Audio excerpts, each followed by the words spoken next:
Hello guys, আমরা এখন আছি পলাশি রেস্টুরেন্টে কড়া মুরগি রুটি খাওয়ার জন্য আছি। এই যে আমার পলাশ খান খাইতেছি। কড়া মুরগি খাস না মরা মুরগি খাস? হ্যাঁ খান কড়া মুরগি না মরা মুরগি? মরা মুরগি খাই, মরা মুরগি কেমন মজা আছে? হ্যাঁ খুব টেস্ট না? ইন্টারভিউ নিতেছি না?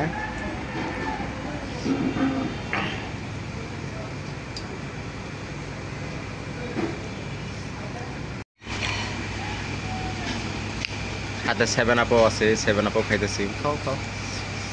হ্যাঁ অনেক মজা, মাংসের মতো খাবার খায়, অনেক মজা, পরিবেশ অনেক ভালো। আপনারাও চাইলে আসতে পারেন পলাশি রেস্টুরেন্ট কবিপুরে। আমরা আছি জনবাব বেটায় আছি, এই যে সোহানের মামা আছি। আমরা কড়া মুরগি আর রুটি খাই পাইছি, অনেক স্বাদ, অনেক মজা, খায় অনেক মজা পেলাম। আপনাদেরকেও আমন্ত্রণ আসার জন্য।